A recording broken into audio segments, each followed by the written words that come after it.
આટલું બધું અહીંયા થઈ ગયેલું છે એટલે હજુ પણ દબાયેલા અને ગભરાયેલા અવાજ નહીં કાઢો. બરાબર છે. આટલું બોલવામાં તમારે અહીંયા પેલા સરદાર પટેલ જ નહીં સાંભળે તો પેલા સીઓ ને તો આજુ જવાનું છે. કોઈએ ગભરાવાનું નથી, કોઈએ ડરવાનું બી નથી. બરાબર. આ પોલીસ વાળા પાનમાં તે દિવસે લઈને બધું કર્યું છે. બરાબર. એ પોલીસ વાળાને બી કહીએ છે જે દિવસે અમારો આદિવાસી સમાજ અમે હજુ બી કહીએ છીએ સંવિધાનમાં માનીએ છીએ અને સંવાદમાં માનીએ છીએ.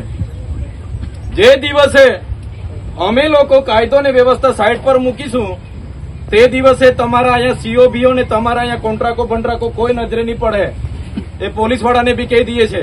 તમે આજે દંડાથી પીવડાવવાની વાત કરતા હોય ને ભાઈ, ગોળી ભોળી મારવાની હોય તો બી આવી જજો. અમે તૈયાર છે તમારી હાથે લડવા માટે.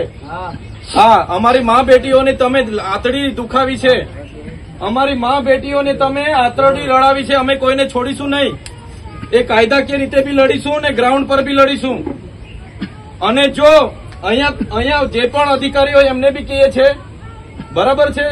મૂળ જગ્યા પર જો સરકાર ફરી આ દુકાનવાળાઓને અને આ ઘરવાળાઓને નહીં બાંધી આપશે ને તો તમે જોઈ લેજો આ સ્ટેચ્યુ ઓફ યુનિટી પર આવતા પ્રવાસીઓને પણ અમે બંધ કરી દઈશું.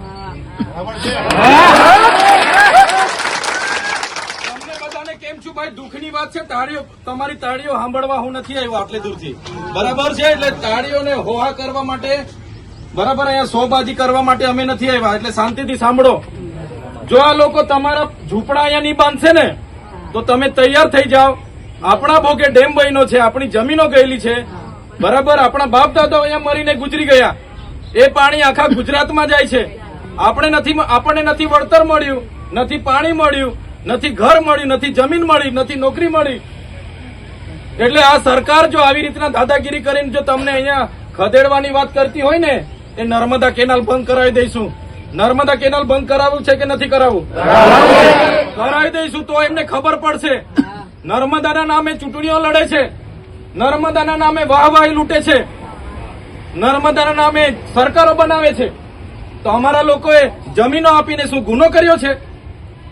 તમે ભાઈ જમીનો આપીને, તમારા બાપ દાદાએ જમીનો આપી એટલે તમે ગુનો કર્યો છે?